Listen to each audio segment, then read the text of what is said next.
Hello everyone, and welcome to all of you in this special revision module of Indian economy. देखिए आपके UPSC pre में, ठीक है, IAS pre में less than 60 days अब बाकी हैं, ठीक है, और ये टाइम जो है आपके लिए काफी इंपॉर्टेंट होता है। मींस आप क्या कर रहे हो, रिगरस क्या है, रिविजन कर रहे होते हैं, अपने कॉन्सेप्ट्स को क्या रिफ्रेश कर रहे होते हैं, ब्रशिंग अप कर रहे होते हैं।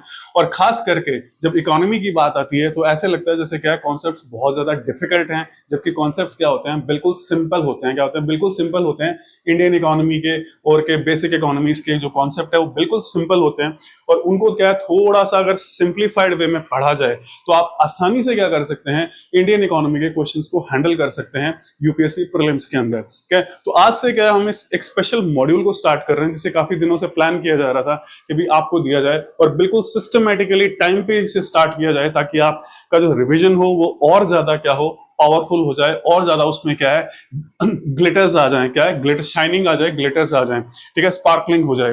क्या तो उस तरीके से उसके ऊपर क्या है बेस, ये इंडियन इकोनॉमी का मॉड्यूल है। तो ये मॉड्यूल किस तरह से रहेगा और कैसे हम इस मॉड्यूल को पढ़ेंगे और कैसे ये मॉड्यूल आपके लिए बेनिफिशियल रहेगा, तो इसके बारे में हम क्या कर सकते हैं, डिस्कस कर लेते हैं। ठीक है, देखिए हम बात कर रहे हैं रिवीजन की, ठीक है, तो ये थोड़ा बहुत मानकर चला जाएगा कि थोड़ा बहुत हल्का फुल्का बेसिक्स आपको आता है। ये नहीं है कि हम बिल्कुल हाई लेवल पे स्टार्ट करेंगे, बिल्कुल बेसिक से इसको स्टार्ट करेंगे।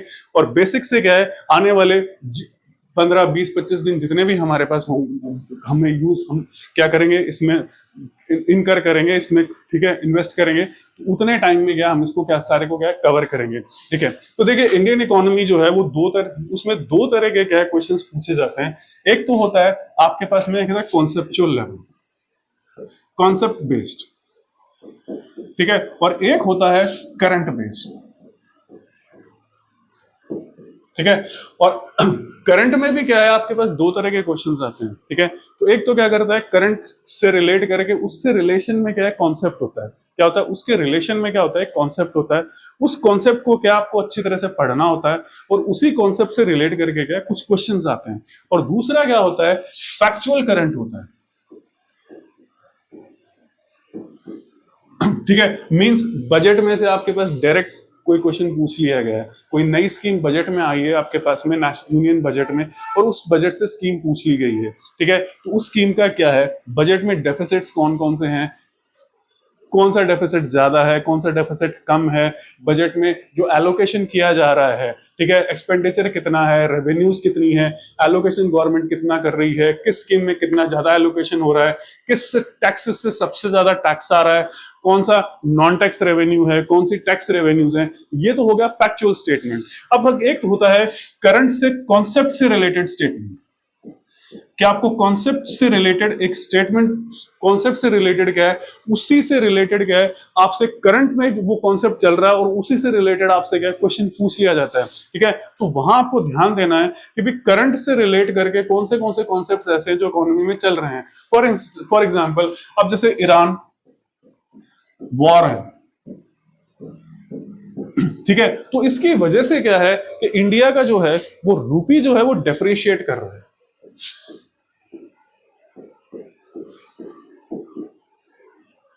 ठीक है। इंडियन रुपी इज डेप्रिशिएटिंग, ठीक है, ग्रेजुअली क्या है वो डेप्रिशिएट कर रहा है। और अब ये कहा जा रहा है कि इट इज ऑलमोस्ट अराउंड 94 पर डॉलर, यानी एक डॉलर क्या है 94 रुपीस के बराबर हो गया है, ठीक है। तो ये आपको ध्यान रखना है कि ये जो रुपी है ये डेप्रिशिएट क्यों कर रहा है, वाई, ठीक है। मींस करंट से रिलेटेड आपके पास कॉन्सेप्ट आ गया कि भी why it is depreciating, number 1, ठीक है। दूसरा मेन चीज है कि ये डेप्रिशिएशन होता क्या है,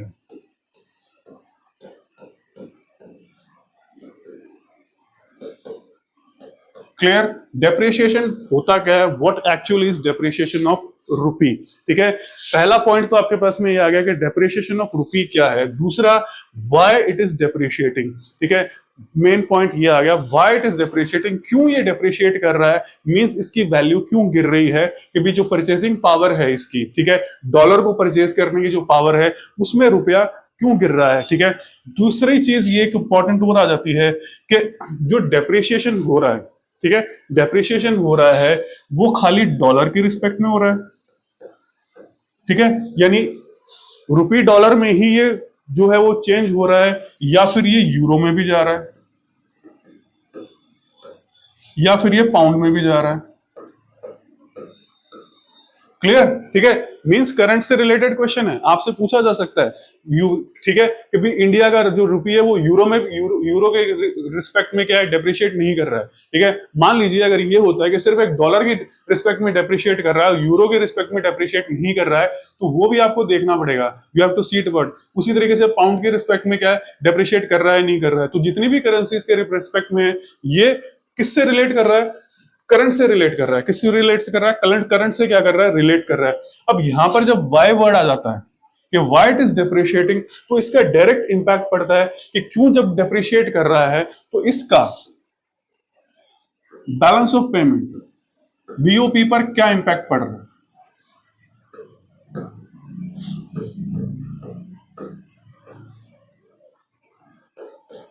ठीक है, बैलेंस ऑफ पेमेंट्स पर क्या इंपैक्ट पड़ रहा है। ठीक है, देखिए जब भी रुपया डेप्रिशिएट करता है, क्या करता है, रुपया डेप्रिशिएट करता है तो हम ये कहते हैं, रुपया डेप्रिशिएट करता है तो हम ये कहते हैं एक्सपोर्ट्स क्या है, चीपर हो जाते हैं। ठीक है, एक्सपोर्ट्स क्या हो जाते हैं, चीपर हो जाते हैं। इंपोर्ट्स क्या हो जाते हैं, महंगे हो जाते हैं। ठीक है, तो डोमेस्टिक कंजम्पशन क्या हो रहा है, वो महंगा हो रहा है। तो उसकी वजह से एक इंपॉर्टेंट पॉइंट ये भी पूछा जा सकता है आपसे कि इसका फिस्कल डेफिसिट पर क्या इंपैक्ट पड़ सकता है।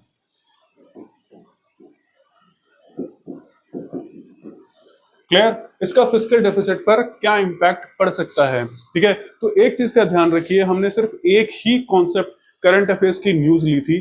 क्या ली थी, सिर्फ एक ही करंट अफेयर्स की न्यूज थी, और वो क्या न्यूज थी कि ईरान वॉर की वजह से क्या हो रहा है, रुपी क्या हो रहा है, डेप्रिशिएट कर रहा है। लेकिन उससे रिलेट करके कितने सारे कॉन्सेप्ट्स आपके पास निकल कर बाहर आ गए। पहला कि डेप्रिशिएशन होता क्या है, दूसरा व्हाई इट इज डेप्रिशिएटिंग, क्यों ये डेप्रिशिएट कर रहा है। ठीक है, इसका सबसे बड़ा कारण क्या है कि भी इंडिया का जो ऑयल जो हम लेते हैं या एनर्जी जो हमारी डिमांड है वो 85% के लगभग क्या होती है, इंपोर्ट होती है, जिसकी वजह से ये हो रहा है। और इंपोर्ट जब महंगा होगा तो नेचुरली क्या है कि ठीक है, तो ये भी फिर ये डॉलर यूरो पाउंड किसकी रिस्पेक्ट में क्या कर रहा है, डेप्रिशिएट कर रहा है। फिर जो दूसरा हमने पॉइंट पढ़ा कि इसका बैलेंस ऑफ पेमेंट्स पर क्या फर्क पड़ रहा है, what is the impact on balance of payments, इसका फिर फिस्कल डेफिसिट पर क्या प्रभाव पड़ सकता है, what impact on fiscal deficit. और एक चीज और इंपॉर्टेंट सबसे बड़ी आती है कि इसका ग्रोथ ऑफ इकोनॉमी पे क्या फर्क पड़ सकता है।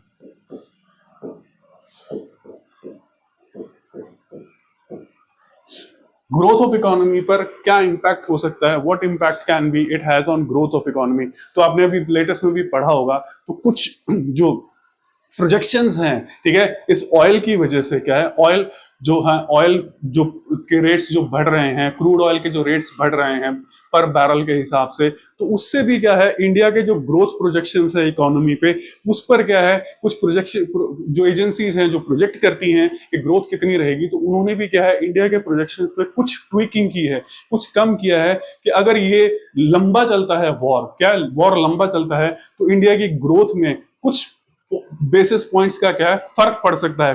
फ्यू बेसिस पॉइंट्स क्या हो जाते हैं, फर्क पड़ सकता है, और इंडिया की ग्रोथ थोड़ी सी क्या है, कम हो सकती है। तो एक ही पॉइंट से, एक न्यूज से आपके पास कितने अलग अलग कॉन्सेप्ट्स क्या होंगे, क्लियर हो गए। ठीक है, तो ये सारी चीजें क्या है, करंट अफेयर्स से रिलेट करती है। तो जैसे मैंने आपको कहा, दो तरह से करंट अफेयर्स आपको पढ़ना है, एक फैक्चुअल करंट अफेयर्स जिसमें आपके डायरेक्ट क्या है, डेटाबेस क्वेश्चन पूछ लिया जाएगा, फिर दूसरा उस करंट अफेयर्स से रिलेट करके कोई ऐसी न्यूज आपके पास ली जाएगी और उस न्यूज के हिसाब से आपको क्या फिर क्वेश्चंस बना दिए जाएंगे और उस क्वेश्चन को क्या करना पड़ेगा, you have to answer those questions. ठीक है, तो ये ध्यान रखिएगा, ये हम कहने को तो कहते हैं कि this is current affairs related part, लेकिन वो क्या है कि किससे रिलेट कर रहा है, that relates to the conceptual part. ठीक है, किससे रिलेट कर रहा है, कॉन्सेप्चुअल पार्ट से क्या कर रहा है, रिलेट कर रहा है वो चीजें। ठीक है, तो मेन चीज क्या है कि कॉन्सेप्ट आपको अच्छी तरह से आना चाहिए, concept must have to be very clear कि किस तरह से चीजें हो रही हैं, और उसी से रिलेट करके फिर क्या है, करंट अफेयर्स का पार्ट आ जाता है कि भी आप करंट अफेयर्स आपको कैसे करना है। एंड यू नो यहां पर क्या है, 15 to 20 क्वेश्चंस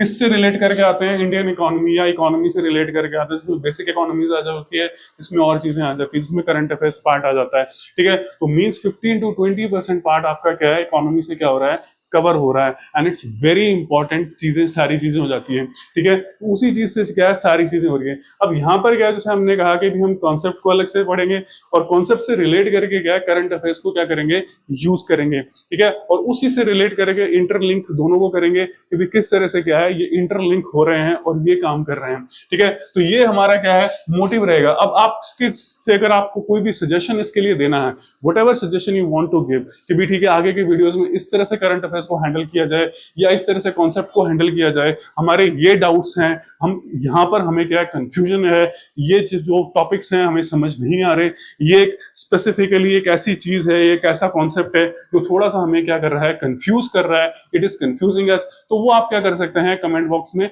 लिख करके क्या भेज सकते हैं, you can write it in the comment box. और उसी के लिए उस साथ में क्या है, आपको एक नंबर भी मिलेगा, you will get the number in description box. तो उस डिस्क्रिप्शन बॉक्स के नंबर से क्या है, आप उसमें भी क्या कर सकते हैं, व्हाट्सएप कर सकते हैं कि ये स्पेशल क्वेश्चन है या ये स्पेशल जो स्टेटमेंट है ये हमें समझ में नहीं आ रहा है, प्लीज कैन यू प्लीज ठीक है एक्सप्लेन दिस, या उसको इलेबोरेट आप कर सकते हैं या नहीं कर सकते। अब यहाँ ध्यान रखिएगा कि जब हम करंट कॉन्सेप्ट की बात कर रहे हैं तो हमारा सबसे पहला टारगेट यही रहेगा कि जो मोस्ट इंपॉर्टेंट टॉपिक्स हैं, ठीक है, जिनसे यूपीएससी क्या करती है, ज्यादातर क्वेश्चंस पूछती है, क्या करती है, ज्यादातर क्वेश्चंस पूछती है, हम उन टॉपिक्स को पहले क्या करेंगे, कवर करेंगे, क्या करेंगे, पहले उन टॉपिक्स को कवर करेंगे, ठीक है। जैसे यूपीएससी, जैसे नेशनल इनकम से रिलेट करके क्वेश्चंस हो,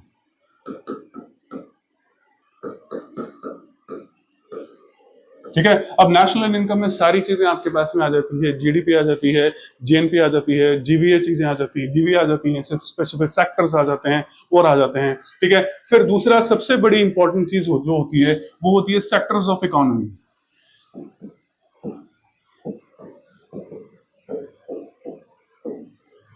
ठीक है। फिर सेक्टर्स ऑफ इकोनॉमी सबसे इंपॉर्टेंट होता है। ये देखिए चीज बिल्कुल सिंपल है, कोई भी उसकी मुश्किल चीज नहीं है, अगर आप इसको सिंपल वे में काम करेंगे, बिल्कुल सिंप्लिसिटी से काम पढ़ेंगे, रटेंगे नहीं, ओके, रटेंगे नहीं। और दूसरा चीज ये है कि अगर आप इसको अपनी डेली यूज की जिंदगी में जो आप काम कर रहे हैं, ठीक है, उससे रिलेट करके अगर इन चीजों को करेंगे तब आप इसको बहुत अच्छी तरह से समझ जाएंगे। अगर आप इसको रटना शुरू कर देंगे कि ठीक है ये कॉन्सेप्ट ये कहता है, ये कॉन्सेप्ट ये कहता है, ये कॉन्सेप्ट ये कहता है, तो आपको कभी भी समझ नहीं आएगा और एग्जाम में आपका क्वेश्चन बिल्कुल गलत हो जाएगा, ठीक है। क्या हो जाएगा, बिल्कुल गलत हो जाएगा। अगर उन्होंने थोड़ा सा स्टेटमेंट को ट्विक कर दिया, ठीक है, तो आप कंफ्यूज हो जाएंगे कि इसका आंसर क्या है, what will be the answer of this, ठीक है। तो ये ध्यान रखिएगा। और एक चीज ध्यान रखिएगा कि जो भी चीज आप इकोनॉमिक्स में कर रहे हैं, ठीक है, whatever you are doing in economics, कुछ भी कर रहे हैं, whatever you are doing in economics, वो एक ही चीज पर, एक ही पिवट के चारों ओर घूमती है। क्या है, एक ही पिवट जो होती है उसके चारों ओर घूमती है, और वो पिवट जो है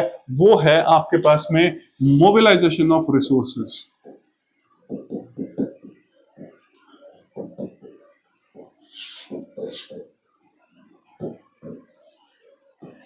ठीक है, मोबिलाइजेशन ऑफ रिसोर्सेज, ठीक है। तो पूरी की पूरी जो इकोनॉमी है, क्या है, वट एवर इट इज, ठीक है, कुछ भी इकोनॉमी में आप कर रहे हैं, कुछ भी कर रहे हैं इकोनॉमी के अंदर, वो क्या है, that is mobilisation of resources. और एक चीज और इंपॉर्टेंट है कि सिर्फ इकोनॉमी में काम नहीं करती, ठीक है, आप कोई भी काम कर रहे हैं, XYZ कोई भी काम कर रहे हैं, ठीक है, क्योंकि रिसोर्सेज क्या है, मॉनेटरी नहीं होते हमेशा,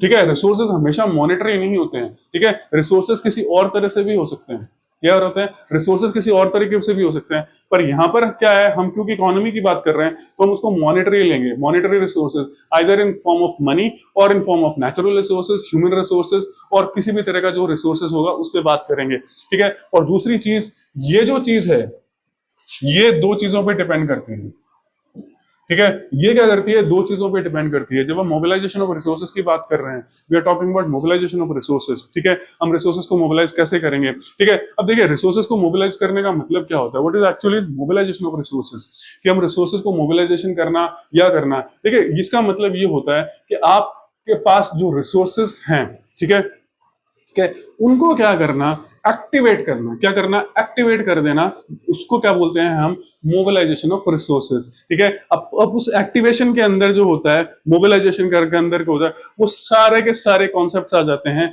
जो रिसोर्स से रिलेट करते हैं। वो ये होते हैं कि आप पहले चेक करते हैं कि आप को काम क्या करना है, क्या what you have to do it. फिर उसके बाद ये देखते हैं कि आपके पास रिसोर्सेज अवेलेबल कितने हैं, आप कितने रिसोर्सेज यूज कर सकते हैं, और कितने आपके पास में डोरमेंट रिसोर्सेज हैं जो आप यूज नहीं कर सकते हैं, you can not use it. ठीक है, और ये जो दो चीजें हैं, ये दो चीजों पे डिपेंड करती है।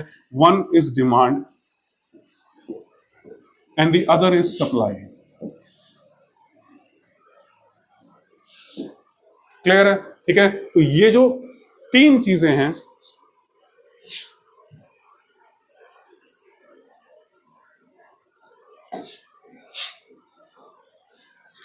इनके ऊपर सारे के सारी क्या है, इकोनॉमी डिपेंड करती है। क्या करती है? सारी की सारी क्या होती है, इकोनॉमी डिपेंड करती है।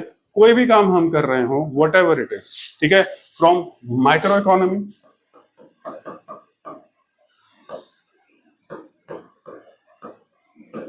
टू मैक्रो लेवल, एक ही इसी पर क्या है, सारी चीजें डिपेंड करती है। ठीक है, सारी इकोनॉमी इसके चारों ओर ही घूमती है। ठीक है, बस इसके अलावा कुछ भी नहीं है। बेस, कोर, कुछ भी कह लीजिए, वट एवर इट इज, आप बेस कह लीजिए, आप कोर कह लीजिए, आप सेंट्रल आइडिया कह लीजिए, या सेंटर कह लीजिए, सेंटर ऑफ ग्रेविटी कह लीजिए, इसको कुछ भी कह लीजिए, वट एवर इट इज, पूरी की पूरी जो इकोनॉमी है वो यहीं पर क्या है, घूम रही है। और इसी के चारों ओर क्या होता है, सारी चीजें क्या होती हैं, बनती हैं। ठीक है, चाहे आप वो बजट बना रहे हो, चाहे वो मॉनेटरी पॉलिसी बना रहे हो, चाहे आप वो दूसरी किसी पॉलिसी बना रहे हो, चाहे आप वो वेलफेयर स्कीम चला रहे हो, चाहे आप कोई भी काम कर रहे हो, whatever you are doing, everything depends or rotates or revolves around these things।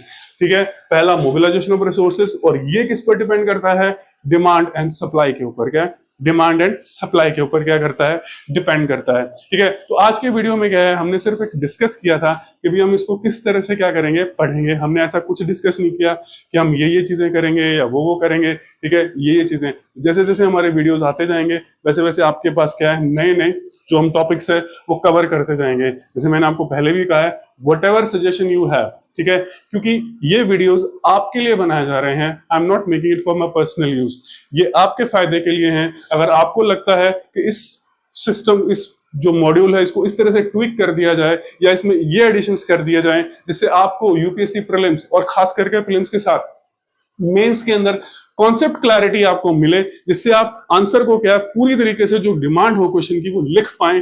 उस तरह से अगर आपका किसी भी तरह का कोई सजेशन हो, you can write it in on the comment box, या फिर आप व्हाट्सएप नंबर पर क्या कर सकते हैं, व्हाट्सएप कर सकते हैं। You can WhatsApp on that number. ठीक है, तो आज के वीडियो में इतना ही। नेक्स्ट वीडियो से क्या है, हम एक्चुअली क्या है, इसको पढ़ना स्टार्ट करेंगे। जैसे हमने कहा, mobilisation of resources, demand and supply, और इनको क्या है, इनका बेस लेते हुए हम बाकी की जितनी भी चीजें होंगी, इकोनॉमी के होंगे, वो कॉन्सेप्ट्स को क्या करेंगे, कवर ऑन करेंगे। ठीक है, तो आज के वीडियो में इतना ही। मिलेंगे नेक्स्ट वीडियो में। Thank you for watching the video.